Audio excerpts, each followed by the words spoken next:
foundation, Jesus Christ, the living cornerstone, crucified and risen to redeem us. We adore and worship Him alone.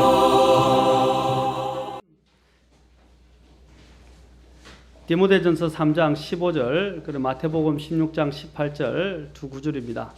디모데전서 오늘 3장 15절만 읽도록 하겠습니다. 디모데전서 3장 15절.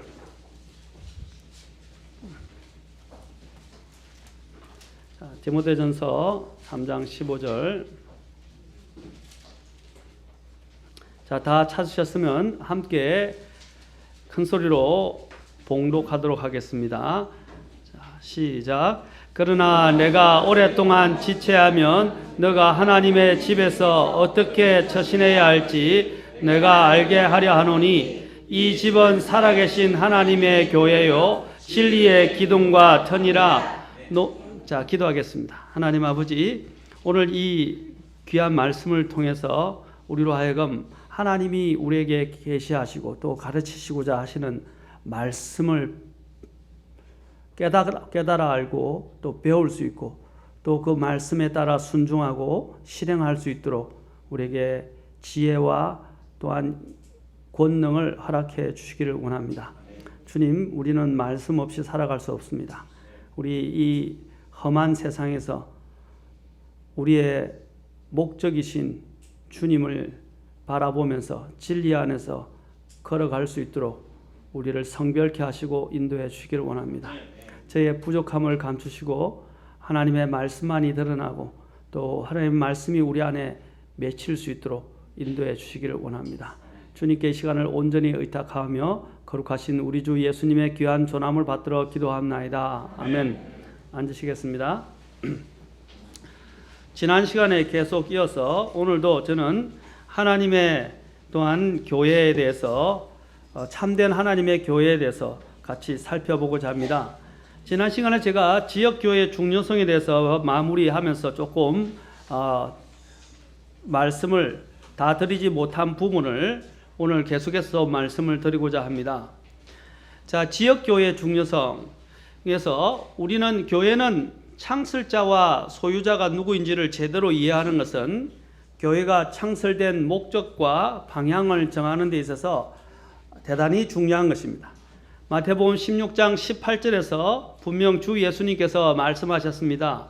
내가 너에게 이르노니 너는 베드로라. 내가 이 반석 위에 내 교회를 세우리니 지옥의 문들이 그것을 이기지 못하리라 라고 말씀하셨습니다.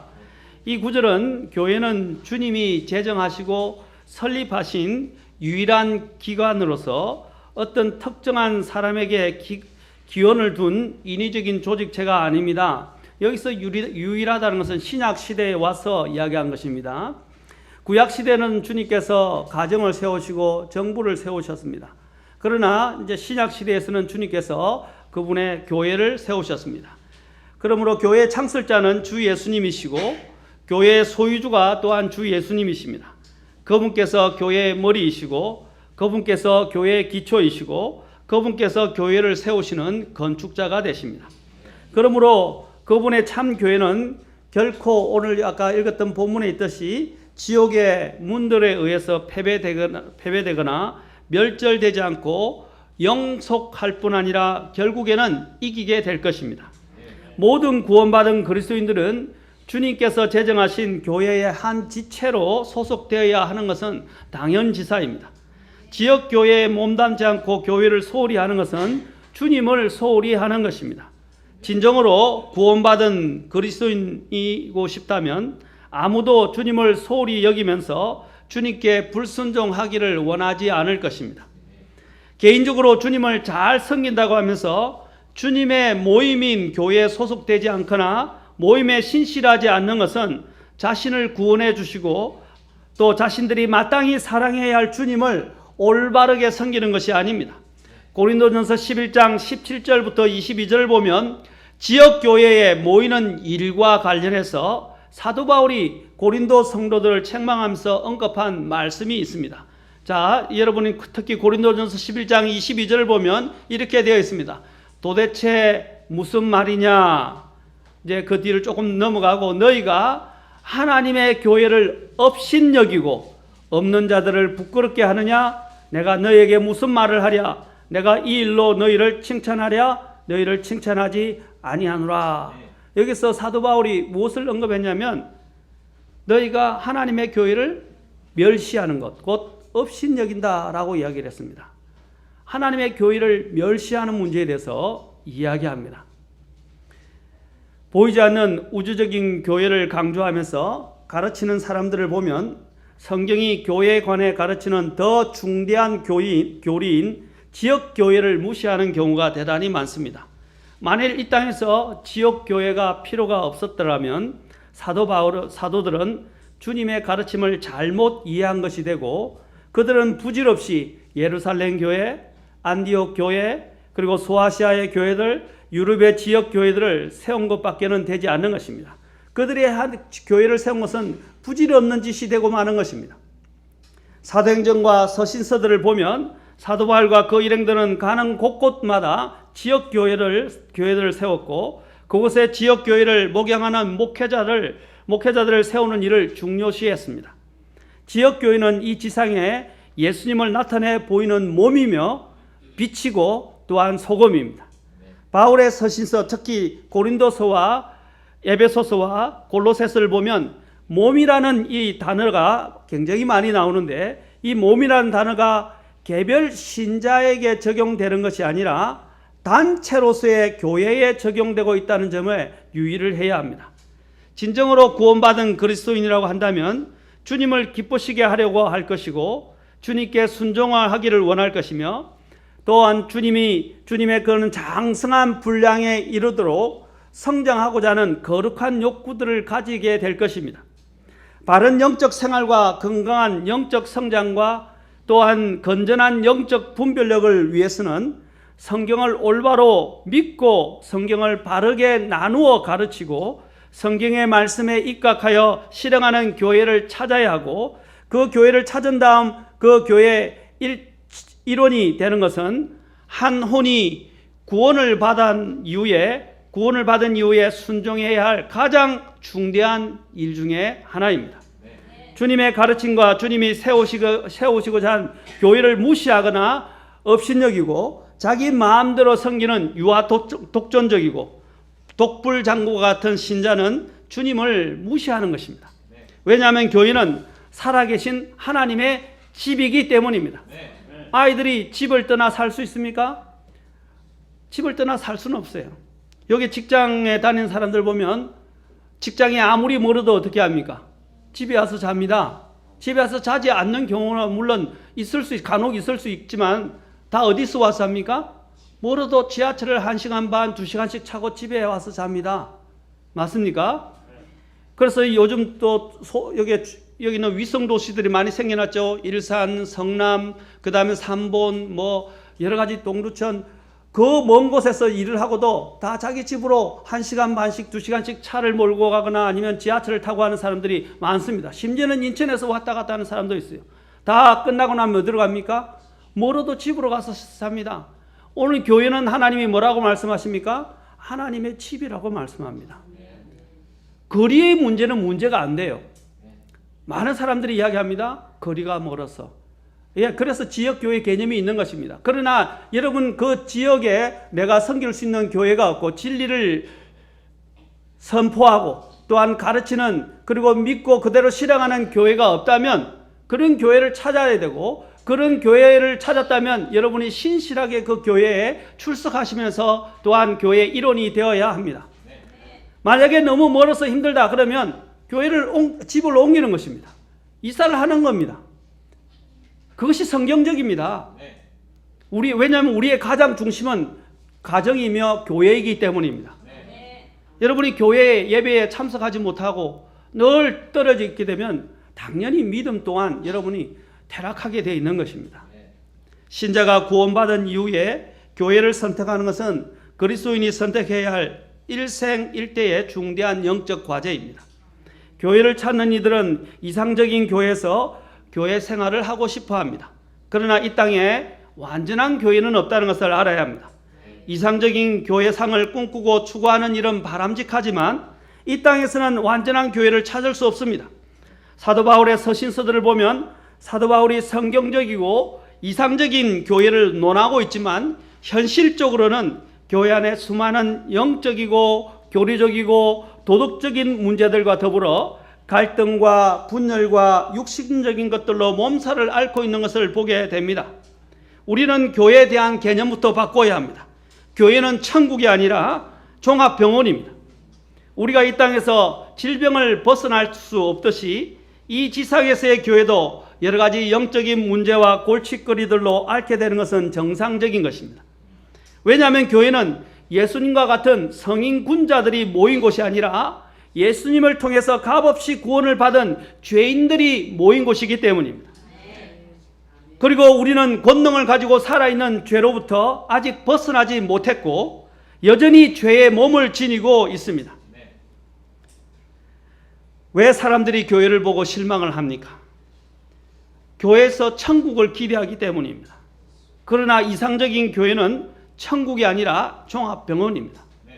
거만하고 이기적이고 혈기로 가득 차 있고 죄들로 눌려 있고 죄들로 중독되어 있는 사람들이 모여서 하나님의 은혜와 진리에 의해서 치료를 받고 온전한 모습으로 바뀌도록 그들을 돌보고 가르치고 치료해서 더 성경적이고 영적으로 건전한 그리스도인으로 되게 하는 것이 바로 이 땅에서의 이상적인 교회의 모습이며 역할이라고 믿습니다. 죄 자체로부터 완전히 분리된 이상적인 교회는 우리가 죽어서 저 천국에 가거나 주님이 오셔야만 가능한 것입니다. 나중에 하늘에는 한 교회가 있을 것입니다. 하늘 총회가 있고 하늘에 처음 난 자들의 교회가 있을 것이라고 히브리서에서 이야기합니다. 그 교회는 하늘에서 나중에 있게 될 문제입니다. 지금 이 땅에서는 주님께서 지상의 지역교회들을 주셨습니다. 어떤 신자들은 이상적인 교회상을 주장하면서 사사건건 왈가불가하면서 자신들이 대단히 영적이고 성경적인 사람이라고 착각하는 사람들이 있습니다. 저는 그런 사람들에게 말씀드리고 싶은 것이 있습니다. 완전하고 이상적인 교회를 찾기 전에 자기 자신이 먼저 완전하고 이상적인 신실한 그리스도인이 되기를 바랍니다. 자신은 영적이지도 못하고 신실하지도 못하면서 지식만 가지고 편론하고 비판하고 또한 그 일들에 함께 참여하지도 않으면서 왈가불가하는 사람들이 많이 있어요. 그런 식으로 훈수를 뜨는 것은 바람직하지 않습니다. 참여를 하십시오. 그리고 그 일원이 되십시오. 그리고 내가 먼저 주님 앞에서 영적인 사람이 되십시오. 그리고 그 교회를 영적인 것을 가지고 겸손하게 그 교회를 세우는 밑거름이 되시기 바랍니다. 그것이 성경적인 것입니다. 교회사를 공부해 보면 언제나 육신적인 자들이 영적인 자들을 편론하고 핍박해 왔다는 것을 보게 됩니다. 여러분, 교회사는 오늘날 교회사들이 많이 나와 보이지만은 이 교회사를 서술하는 사람들이 다 가톨릭의 입장, 기존 기성 교당 교회의 입장에서 교회사를 서술한 책들이 많아요. 그러나 성경적인 관점에서 보면 진짜로 성경을 믿고 따르는 신실한 교회들은 다 핍박을 받았고 진리 때문에 고통을 당하였으며 그들은 또한 많은 사람들에 의해서 외면을 받고 이단이라 불려지기도 하고 또한 여러 가지 핍박 가운데서 그들은 순교하기도 했다는 사실입니다. 그 대표적인 사람들이 우리가 아나바프티스트, 곧 뭐라고 이야기합니까? 제 친내 성도라고 말하지 않습니까? 제 친내 성도. 저는 교도라는 말을 별로 안 좋아합니다. 뭐 교도라고 이야기하는데 그런 교도가 아니고요. 저는 성도라고 부르고 싶습니다. 그냥 무리와 같은 그런 집단을 이루는 정도가 아니고 하나님의 친내 성도들입니다. 그들은 바로 진리 때문에 얼마나 수많은 사람들이 핍박을 받으며 또한 중세 암흑기 13세기부터 16세기, 17세기에 걸쳐서 거의 680만 명이 이 침례라는 진리 때문에 목숨을 내어놓고 죽어갔다는 사실을 알아야 되고 거의 이 로마 통치로부터 암흑기 시대까지 중세 암흑기 시대에 이르기까지 심지어는 중세 암흑기 시대 이후에 여러분들이 이제 종교 개혁이 일어났지만 그 개혁 이후에도 계속적으로 핍박이 있었고 거의 1억 명 이상의 사람들이 순교를 당했습니다. 이것은 엄청난 숫자입니다. 1억 명에 육박하는 사람들이 순교를 당했어요. 사도 바울은 오늘 본문에서 하나님께서는 그분의 교회에 대해서 자신이 영적이라고 왈가부하는 사람들을 필요로 하지 아니하시고 겸손으로 옷 입고 자신이 해야 할 바와 맡은 바를 신실하게 담당하며 믿음의 분량과 은사에 따라 은혜로 섬기는 자를 찾고 계십니다. 사도 바울은 오늘 본문에서 이 교회에 대해서 뭐라고 말하고 있는지 보십시오. 하나님의 집이라고 말하고 있습니다. 교회의 주인은 주 하나님이십니다. 그 누구의 집도 아닙니다. 하나님의 집 안에 속한 자들은 다 하나님의 가족들이라고 에베소서에서 이야기합니다. 그리고 하나님께서는 자신의 전 가족들에게 이름을 부여하셨다고 말씀하십니다. 오늘날 하나님의 집인 교회라고 하는 곳에는 하나님의 가족들은 실제로 얼마 없고 수많은 외인들로 가득 차 있다는 것은 얼마나 서글픈 일인지 모릅니다. 신속히 구원받지 않은 외인들은 죄를 회개하고 생명의 주이신 예수 그리스도를 진심으로 믿고 마음에 영접하고 그 후에 또한 지역교회 가족의 하나님의 가족의 일원이 되어서 하나님의 집인 교회로 들어와야 합니다. 지난 시간에 말씀드렸듯이 훌륭한 설교자들 중에서 오늘날 교회는 하나님의 양떼로 가득 차 있는 것이 아니라 완전히 동물원이 되어버렸다고 개탄해하면서 작금의 종교화된 교회의 모습을 적나라하게 지적한 분들이 많이 계십니다. 겉모습은 교회인데 그 안은 각종 동물로 가득 찬 동물원이 되어버린 교회는 많지만 주님께서 대찾으신 구원받은 양들로 구성된 교회는 적습니다. 그리고 거듭나지 못한 사람들과 육신적인 신자들로 가득 찬 교회들은 많지만 거듭난 사람들로 구성되고 신실한 믿음의 일꾼이요 정인들로 가득 찬 교회는 보기가 드뭅니다. 예수님께서는 사람의 아들이 올 때에 땅에서 믿음을 보겠느냐라고 말씀하셨습니다. 이것은 엄중한 주님의 경고의 말씀입니다. 주님이 오실 때 믿음을 찾아볼 수 있겠느냐 했습니다. 믿음을 가진 사람을 보기가 어렵다는 것입니다. 오늘 교회들은 큰 건물과 가진 돈과 교세와 많은 수의 신자들을 자랑하지만 그것은 주님의 교회, 곧 성경적인 교회의 지표가 될 수 없습니다. 오늘 저는 좀 한심한 게 뭐냐면 우리 성서침례교회나 독립침례교회에서도 사람들이 숫자만 많이 늘리고 숫자만 많아지면 성공한 교회라고 하는 그런 움직임이 있어요. 그래서 제가 목회자 모임에 목회자들 친교회에 가서 설교를 한 적이 있는데 그때 설교를 하면서 선교사들이나 목사님들에게 어떤 설교를 했냐면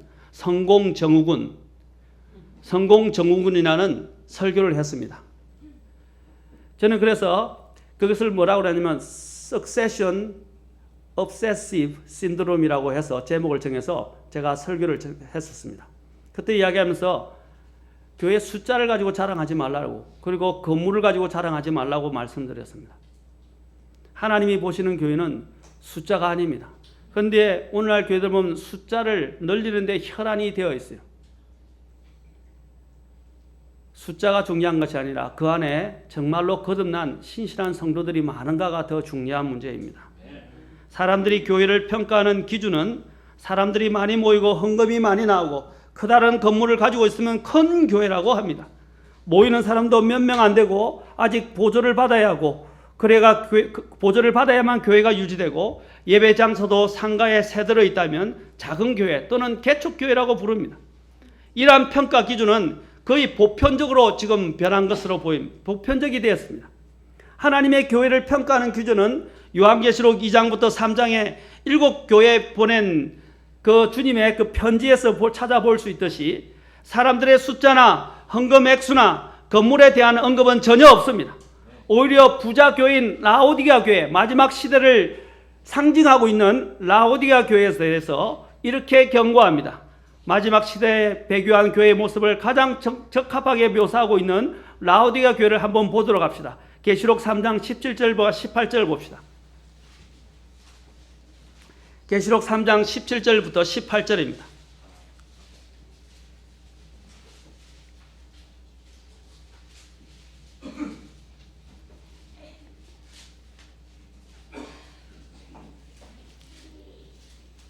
다 찾으셨으면 함께 읽겠습니다. 너가 이르기를 나는 부자라 아무것도 부족한 것이 없다 하나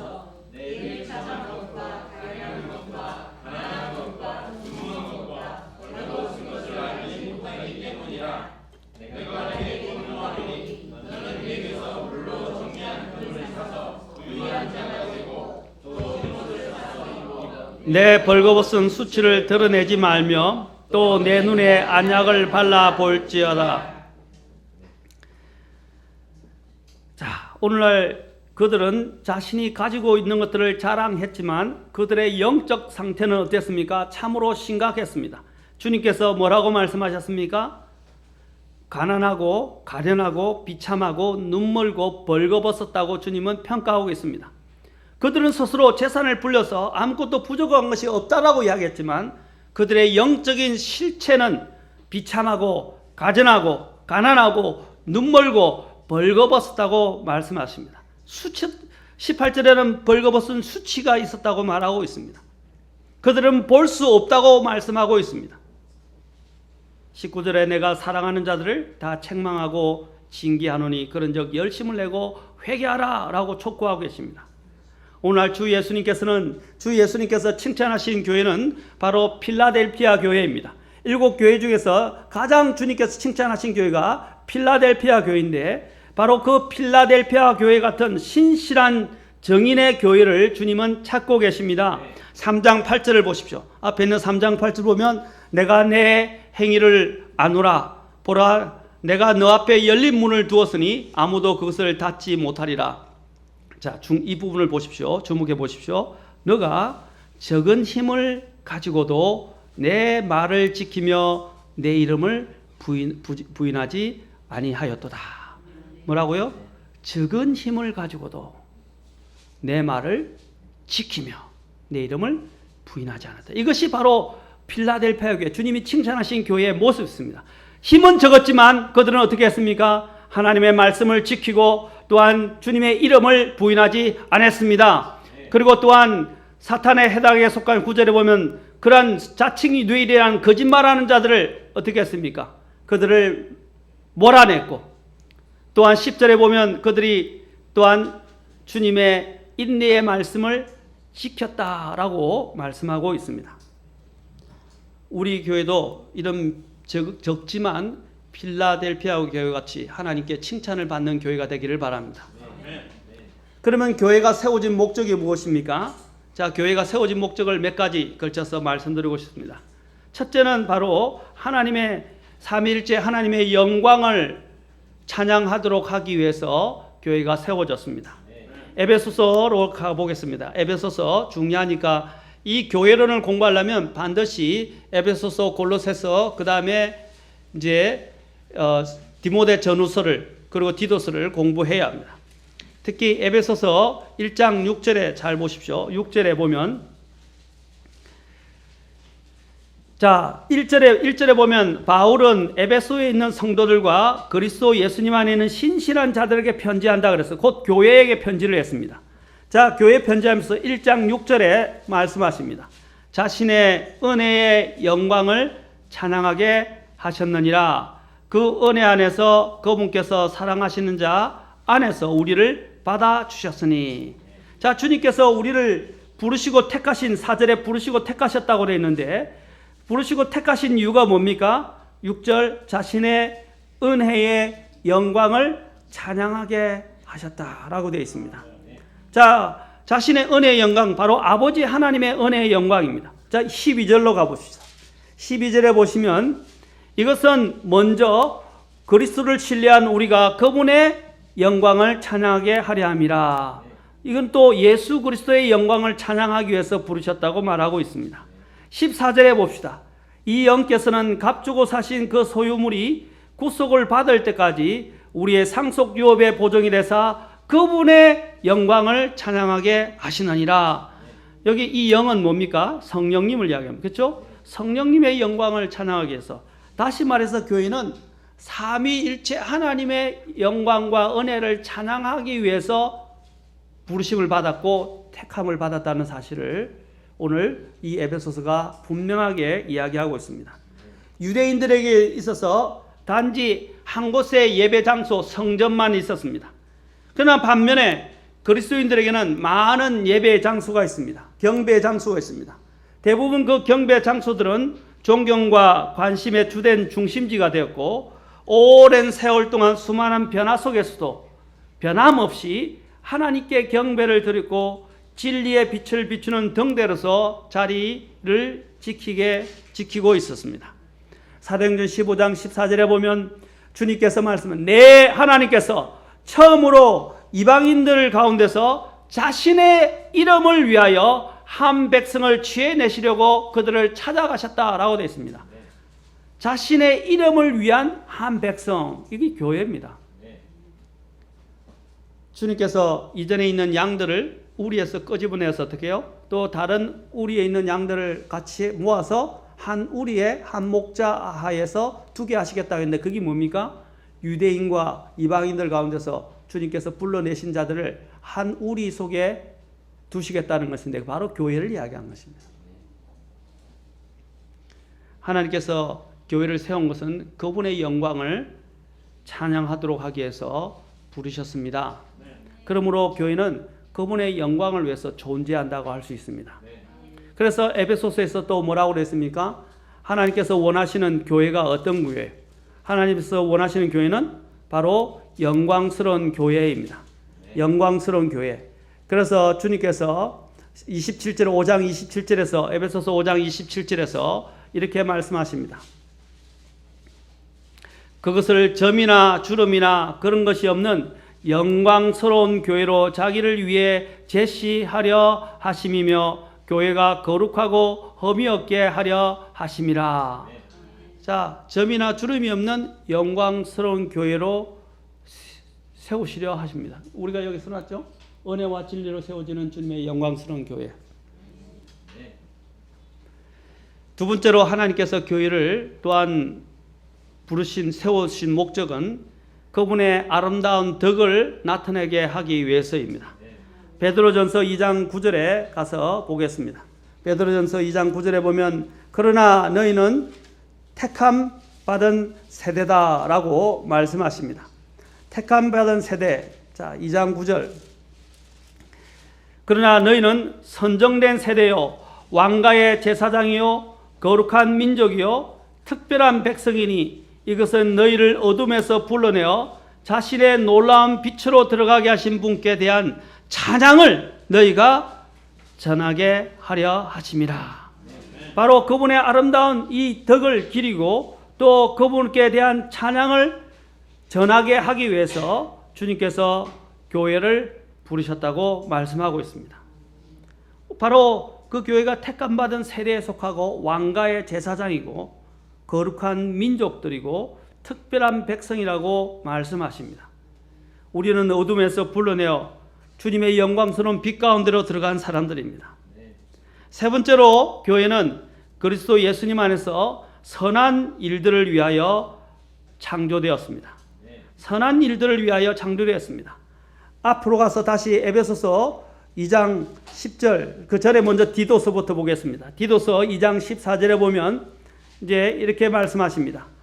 그분께서 우리를 위하여 자신을 주심은 모든 불법으로부터 친히 우리를 구속하시고 정결하게 하사 선한 행위에 열심을 내는 백성, 곧 자신을 위한 특별한 백성이 되게 하려 하심이라 라고 그랬습니다.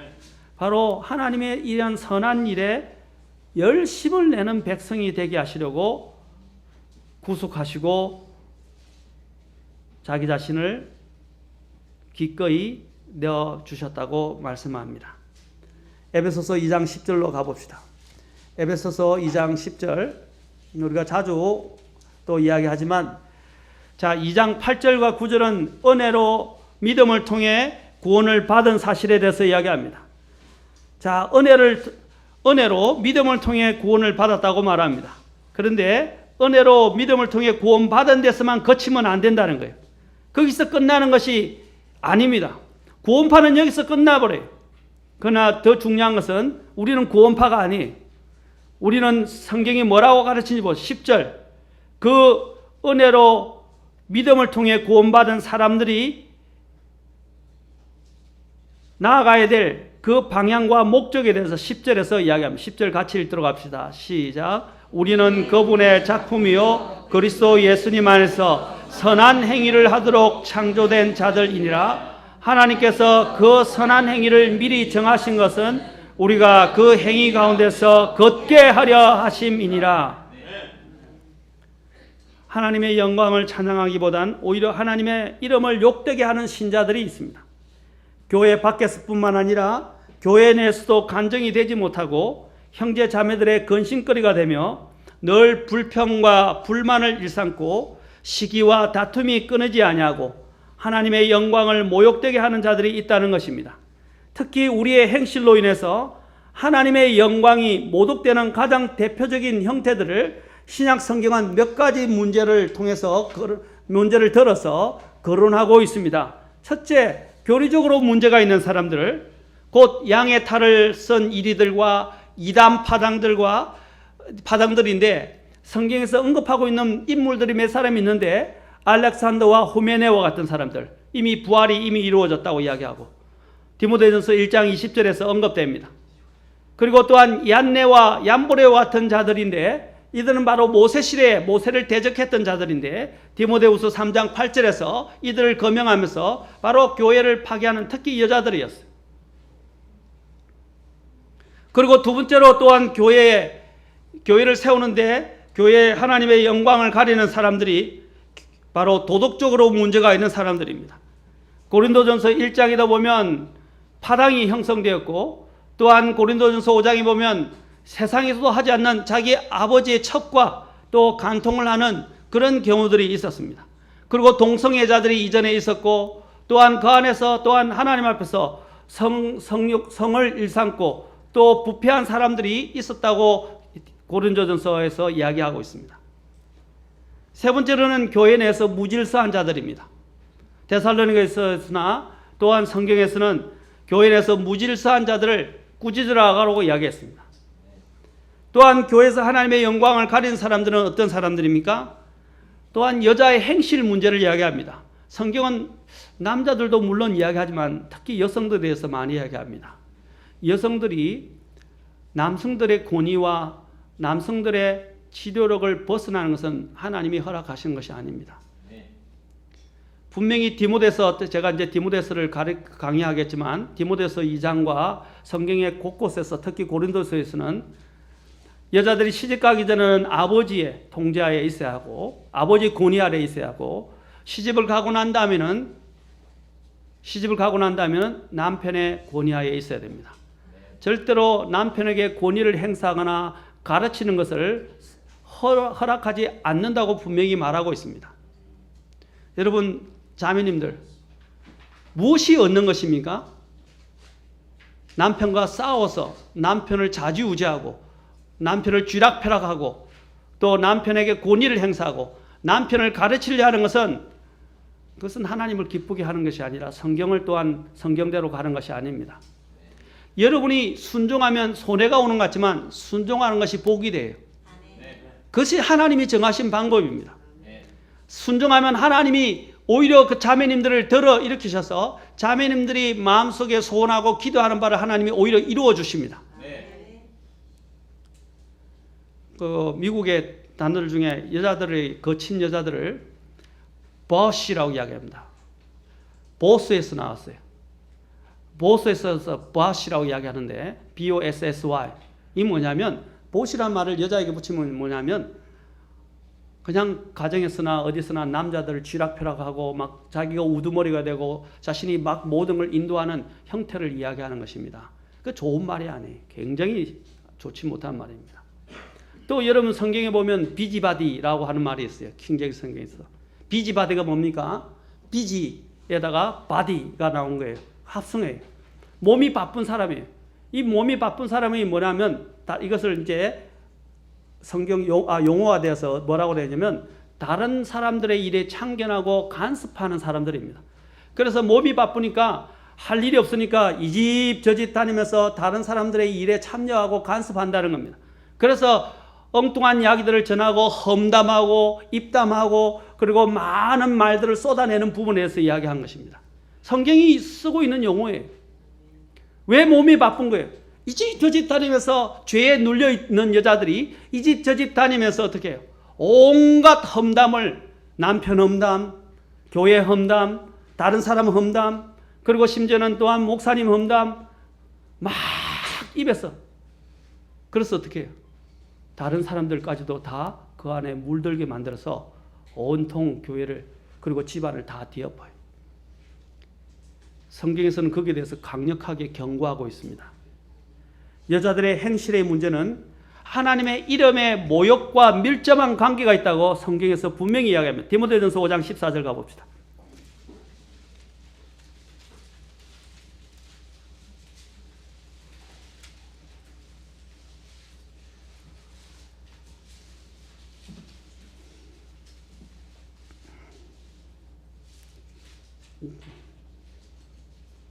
자, 디모데전서 5장 13, 14절 보겠습니다.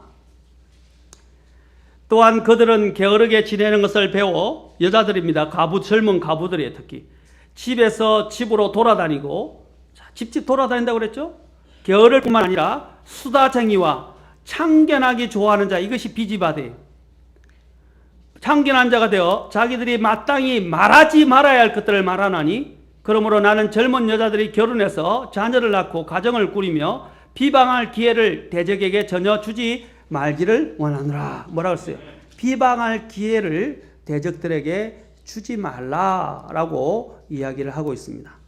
또 직장에서의 문제도 하나님의 이름과 관련되어 있다는 것을 우리는 6장 1절에서 또 보게 됩니다. 멍에 아래에 있는 종들은 다 자기 주인들을 모든 존경을 받기에 합당한 자로 여길지니 이것은 하나님의 이름과 그분의 교리가 모독을 받지 않게 하려 함이라. 네. 여러분 직장에서도 그리스도인들이 물론 상사들이 까다로운 사람들이 있어요. 또 직장의 오너들이 또한 까다로운 사람들이 있어요. 까다로운 자도 어떻게 하라고 했어요? 눈가림식으로 하지 말고 어떻게 해요? 죽게 하듯 그들을 받들라고 그랬습니다. 네. 왜? 나는 그리스도인입니다. 나는 세상 사람들처럼 악을 악으로 갚고 까다롭다고 또 내가 마음에 안 든다고 마음대로 할 수 있는 것이 아니에요. 모든 권위는 하나님께로부터 옵니다. 우리는 그 권위가 내 성경적 양심, 신앙적 양심에 위배되지 않는다면 우리는 어떻게 합니까? 죽게 하듯 해야 되고 주께서 만드신 모든 제도와 규례에 복종해야 하고 주님이 세우신 사람들에게 어떻게 합니까? 최선을 다해서 해야 됩니다. 아멘? 그것이 성경적인 모습이에요. 왜? 우리는 그 사람을 섬기는 게 아니고요. 주님을 섬기는 사람들입니다. 주님이 그 주인을 또는 상전을 또는 상사를 내 위에 두신 거예요. 맞습니까? 이런 문제로서 뭐와 관련된다 했어요? 하나님의 이름과 그분의 교리가 모독을 받을 수 있다. 우리는 주님의 이름을 지고 지니고 살아가는 사람들이 맞습니까? 그리고 하나님의 교리를 전하는 사람들이에요. 그런데 우리의 행실로 인해서 주님의 교리가 모독을 당하고 주님의 이름이 모독을 당할 수 있다고 말하고 있습니다. 하나님께서는 신자를 거룩히 구별하여 부르시고 새 사람으로서 창조하셔서 그분의 교회의 한 지체로 두신 궁극적인 목적은 구원 이후에 자기 마음대로 살고 자기 개인의 영광이나 목적을 위해서가 아니라 그분의 영광을 찬양하도록 하시며 그분의 선한 일들을 위해서 창조하셨습니다. 그리스도인이라고 공언하는 많은 자들이 입에 침이 마르도록 하나님의 영광을 위해 라고 말하지만 정작 자신들의 신앙생활, 영적 생활은 사실상 지극히 개인적이고 이기적이고 또 이기적인 것들에 몰두되어 있어서 자신이 왜 불러냄을 받았는지 깨닫지 못하거나 잊어버려서 마치 여전히 이집트에서 불러내어졌으나 이집트와 광야에서 그리고 저 하나님이 약속하신 약속의 땅에 들어가지 못한 채 계속 광야에서 방황하고 있는 그런 모습을 가진 이스라엘처럼 살아가는 성도들이 많다는 것입니다. 이 얼마나 애석한 일입니까? 여러분들은 광야에 머물러 있으면 안 됩니다. 광야에서 방황하고 있으면 안 돼요. 하나님이 약속하신 그 젖과 꿀이 흐르는 약속의 땅으로 들어가야 합니다. 하나님이 이미 우리를 위해서 예비하셨어요. 아직도 광야에서 서성이고 광야에서 배회하는 사람들이 많이 있습니다. 그 광야에서 방황하던 불신의 이스라엘 백성들 중 백성 중 많은 이들이 결국에는 약속의 땅에 들어가지 못하고 광야에서 쓰러져 죽었습니다. 믿음을 가진 사람들만 약속의 땅에 들어갔어요. 그리고 20세 이상, 20세 이하, 그리고 믿음을 가진 갈렙과 여호수아와 20세 이하 이집트를 경험하지 못한 사람들만이 가나안에 들어갔어요. 이집트를 그리워하고 이집트 가운데 머물러 있던 방황하던 세대는 어떻게 했어요? 다 광야에서 쓰러져 죽었습니다. 믿음의 영을 가지고 있었던 특별한 사람 갈렙과 여호수아만이 그 약속의 땅에 들어갔습니다. 이스라엘의 광야 생활은 오늘날을 살아가는 신자의 우리와 같은 신자들의 본보기와 교훈을 위해서 기록된 것입니다. 고린도전서 10장 11절만 한 번 더 찾아봅시다. 고린도전서 10장 11절입니다.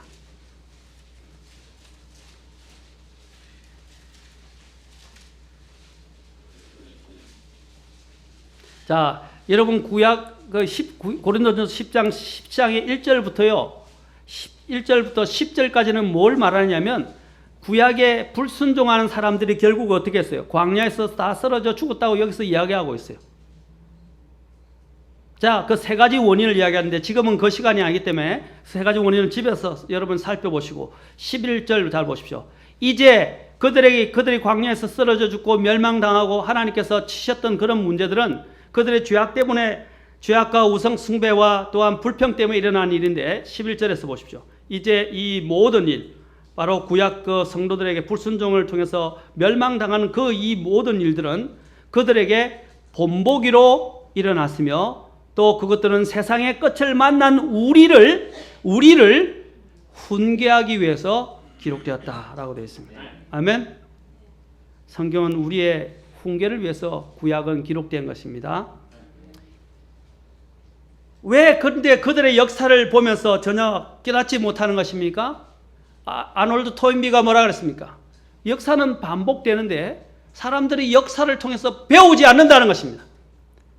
우리는 역사를 통해서 왜 사람들이 멸망했는지, 왜 패망했는지, 왜 타락했는지 그것들을 역사가 계속 반복적으로 우리에게 보여주고 있는데도 불구하고 또 심지어는 구약의 역사가 우리의 신앙생활과 관련해서 반복적으로 보여주고 있는데도 불구하고 우리는 배우지 못한다는 거예요.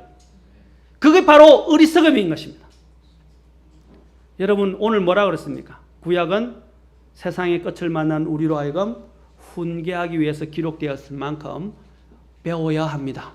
아멘. 깨달아야 합니다. 똑같은 그런 죄와 그런 멸망의 길 가운데서 들어가지 않도록 우리 자신 스스로를 주의하고 경계해야 되고 또한 그 교훈들을 통해서 우리는 훈계를 받고 배워야 할 것입니다. 왜 그들의 역사를 보면서 전혀 깨닫지 못하는 것입니까? 그리스도인들이 자신의 빛을 잃어버린 만큼 애석한 일이 없습니다. 오늘날 그리스도인이라고 공언하는 자들 중에 이 세상의 일과 자기 자신에게만 몰두되어 있어서 하나님의 왕국과 그분의 의와 교회의 사역과 다른 믿음의 지체들과 죽어가는 영혼들에 관심이 없는 사람들이 많습니다. 종교적인 생활을 다 청산하십시오. 그거는 종교적인 생활이에요. 우리는 하나님의 한량없는 은혜를 입은 자들이고 하늘의 본향을 바라보고 준비하며 살아가는 성도들입니다. 제발 종교적인 삶을 청산하십시오. 성경을 읽지도 않고 기도도 하지 않고 주님과 동행하는 삶을 살지도 않다가 주일 오전만 교회 예배 드리러 왔다가 사라져버리는 그런 종교인은 되지 마십시오. 그러면 교회가 필요 없어요. 구원받은 사람이라면 주님의 장성한 분량에 이르기 위한 거룩한 욕구를 가지고 계실 것입니다.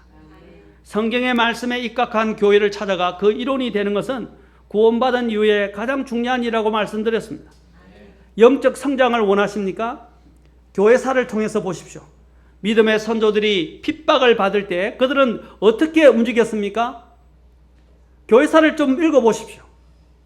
같은 믿음을 가진 형제 자매들과 함께 공동체를 이루면서 살 수 있는 곳으로 핍박을 피해서 이리저리로 옮겨 다니면서 교회를 세웠고, 또 그것을 중심으로 해서 복음을 선포하고 말씀을 가르치고 선교의 일을 감당했습니다.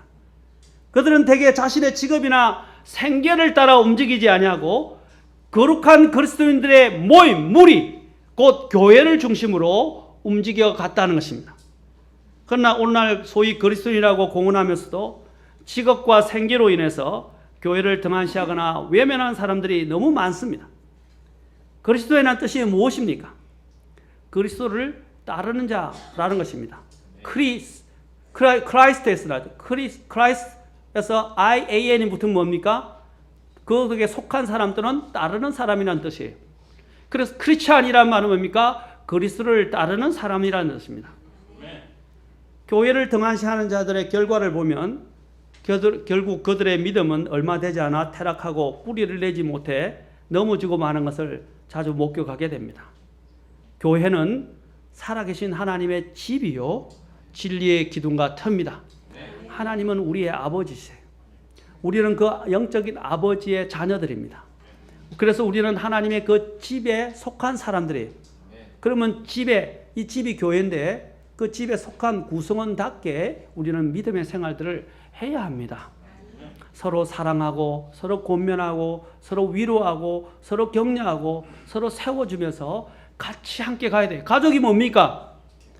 어려울 때, 그렇죠? 또 힘들 때, 또 좋을 때, 기쁠 때나 슬플 때나 같이 함께 공유하고 함께 가는 것이 가족 아닙니까? 그게 교회예요. 그래서 저는 여러분들에게 오늘 도전하고 싶습니다. 어렵지만 가능하면 교회 근처로 이사하십시오. 이제는 교회가 장소를 못 정해서 모이는 장소 계속 변동이 되어서 부득이했지만 지금은 이제 교회 장소가 정해졌어요. 그러면 교회 근처로 이사하셔야 돼요. 그리고 수요 예배도 오셔야 돼요. 그리고 주일 모임에 교회에서 공식적으로 말하는 모임에도 참석하셔야 돼요. 오후 예배는 말할 것도 없습니다. 대예배, 소예배 이런 거 없어요. 교회에. 모든 예배가 하나님께 드리는 것이고 교회가 정한 겁니다. 맞습니까? 그런데 우리는 잘못된 개념이 있어요. 물론 부득이해서 지금은 사정상 수요 예배 못 올 수도 있고 또 오후 예배 어떨 때 빠질 수도 있어요. 그러나 우리의 마음은 어디를 향해 있어야 됩니까? 주님이 세우신 교회를 향해 있어야 됩니다. 아멘? 그게 성경적인 거예요.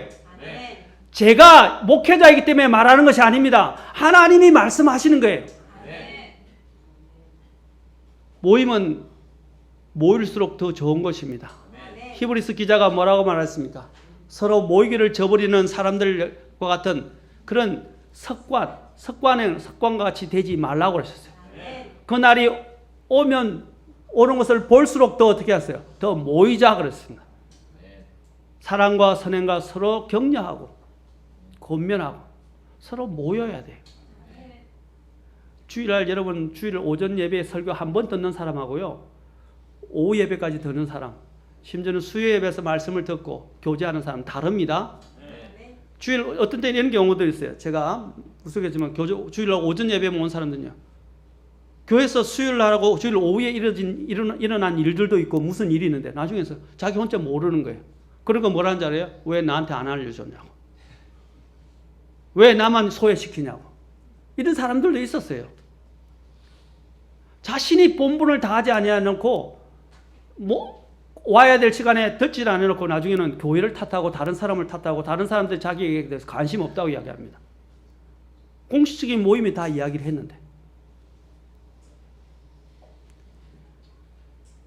그냥 못 들었으면 조용히라도 있으십시오. 그리고 모르면 그냥 알려달라고 이야기하십시오. 불평하지 마시고. 저는 여러분들이 이 교회의 신실한 종교적인, 저는 외식적인 사람으로 만들려고 이 말씀을 드린 게 아닙니다. 저는 이 교회에 출석하는 일은요 여러분의 주님을 사랑하는 마음과 관련되어 있다고 믿습니다. 정말 주님을 사랑하면 주님의 세우신 교회를 사랑하게 되고 그 교회에 신실하게 됩니다. 아멘. 옛날 어떤 의사가 한밤중에 13km나 떨어진 먼 시골로 중환자를 왕진하러 가야만 했습니다. 폭설이 쏟아지고 있었기 때문에 누군가의 도움이 없이는 그 집을 찾을 수가 없다는 것을 깨닫게 되었습니다. 그래서 의사는 가는 길목에 가장 가까운 첫 번째 집에다가 전화를 걸어서 창문에 등불을 좀 켜주실 것을 부탁을 했습니다. 그리고 이 집에다가 전화를 해서 역시 창문에 등불을 더 켜두도록 부탁을 했습니다. 이렇게 하여 환자의 집에 이르는 동안 모든 길목의 집들이 창문에 등불을 켜게 됐고 의사는 쏟아지는 폭설과 어둠을 뚫고 길을 찾을 수가 있었습니다. 바로 이것이 우리 교회의 모습이 되어야 합니다. 교회는 한 사람의 생명을 살리기 위해서 또 한 사람을 주님의 사람으로 만들기 위해서 우리가 서로 도와주는 길목의 등불이 되어야 하는 것입니다. 교회라는 말이 성경에는 무려 115번이 나옵니다. 헬라어로. 그 중에서 적어도 100개 이상은 그리스도의 모임인 지역교회를 지칭하고 있어요. 여러분 115번 중에 거의 겨우 15번 정도가 전체적인 일반적인 교회를 이야기하고 영적인 교회를 이야기하지만 그러나 여기서 100번 이상은 적어도 100번 이상은 지역교회를 지칭하고 있다는 것을 아셔야 됩니다. 115번이 나온다 이 말 신약에서. 또한 하나님의 교회라는 말이 신약 성경에서 무려 12번이나 나옵니다. 하나님의 교회라는 단어도. 더군다나 오늘 본문은 더욱이 살아계신 하나님의 교회라고 말하고 있습니다. 하나님을 마치 죽은 자처럼 취급하면서 살아가는 그런 하나님에 대해 무감각한 그리스도인들이 얼마나 많습니까? 하나님은 살아계십니다. 그 살아계신 하나님께서 교회를 통해 역사하시기를 원하시며 교회를 통해서 또한 자신의 일들을 이루어 가십니다. 사도행전 20장 28절에서 하나님께서는 자신의 피로 사신 교회라고 말하고 있습니다. 목양자들, 목자들, 목사님들 세운 이유가 뭐예요? 자신의 피로 세운 교회를 먹이기 위해서 세웠다고 말하고 있습니다. 그 교회는 어떤 교회라고요? 피로 세운 교회다. 교회는 하나님께서 얼마나 귀히 여기시는지를 우리는 이 성경 구절들을 통해서 알 수 있습니다. 그러므로 하나님의 교회 안에서 방종하며 육신과 세상의 것들로 가득 채우고 무질서하게 행하며 교회를 멸시하는 것에 대해서 하나님께서는 크게 진노하시는 것입니다. 마무리하겠습니다. 이제부터는 하나님의 은혜에 보답하고 하나님의 사역에 적극적으로 동참하는 신자가 되십시오. 주님께서 피를 흘려 사신 교회 사역에 동참하고 그 소속된 교회에서 자신이 어떤 일을 담당해야 할지 기도해보고 찾아보시고 자원하여 동참하십시오. 교회가 무엇을 해주기를 기다리지 말고 내가 받은 이 하나님이 주신 달란트와 은사를 가지고 이 하나님의 교회를 위해서 또한 하나님의 교회의 목적을 세우는 일에 있어서 무엇을 할 것인지 찾아보시고 기도해 보십시오. 소극적인 그리스도인들은 반드시 퇴보하거나 타락하기 쉽습니다. 적극적인 그리스도인들은 항상 활기가 있고 위로부터 내려오는 힘을 가지고 있습니다. 자신의 생활을 정비하고 교회의 일꾼이 되십시오. 하나님께서는 열매가 없는 자를 책망하시고 징계하시며 심지어를 그들을 가지치기까지 하시는 분이십니다. 지금까지 자신이 그리스도인이 되고 난 이후에 맺은 열매는 과연 무엇인지 진중하게 한 번이라도 생각해 보시기 바랍니다. 혹시 육신의 일들로 가득 차 있지는 않습니까? 육신에서 난 것들로만 묵성하지 않습니까? 자신이 그리스도인이 되고 난 이후부터 지금까지 과연 몇 명을 구령해서 교회로 인도했습니까? 구원받지 못한 영혼에 대한 부담감은 과연 있습니까? 자신에게 물어보십시오. 자신이 그리스도인이 되고 난 이후에 다른 지체들에게 얼마나 유익을 주었고 얼마나 그들을 세워주는 일을 감당해 왔습니까? 혹시 실족거리나 걸림돌이나 시험거리가 되지는 않았습니까? 과연 내 자신이 거듭난 이후에 그 구원의 부르심의 목적대로 하나님께 영광을 돌리며 주님의 선한 일들을 도모하고자 해왔습니까? 또한 하나님의 말씀에 대한 갈급함은 있습니까? 경배를 드리고자 하는 그런 거룩한 욕망들이 있습니까? 그리스도인의 삶에 대해 관심도 없으며 지금까지 아무런 열매가 없었다고 한다면 그 사람은 참으로 자신의 구원을 한번 다시 점검해 볼 필요가 있습니다. 왜냐하면 다시 태어났다는 것은 하나님의 새 성품을 부여받은 것이며 그 성품은 하나님의 거룩한 것들을 추구하게 하기 때문입니다. 하나님께로 향하려는 거룩한 욕구와 의지가 마음속에 없다면 정말로 구원에 문제가 있는 것입니다. 주님께서는 그들의 열매로 그들을 알지니라라고 말씀하십니다. 저는 이 교회를 통해 많은 영혼들이 회심하고 거듭나서 주님께 순종하는 성도들이 모이고 또 그들이 한 지체가 되어 순수함을 추구하고 하나님의 거룩한 사역에 동참해서 주님이 세우시는 교회를 세워나갈 수 있기를 간절히 소망합니다. 그래서 오직 우리 주님만이 이 교회를 통해서 영광스럽게 되기를 간절히 기도하고 또 주님 앞에 섰을 때 이 영광스러운 교회로 인해서 주님께서 여러분 모두를 칭찬하시는 영동성서 침례교회 성도들이 되기를 주의 이름으로 축원합니다. 기도하겠습니다.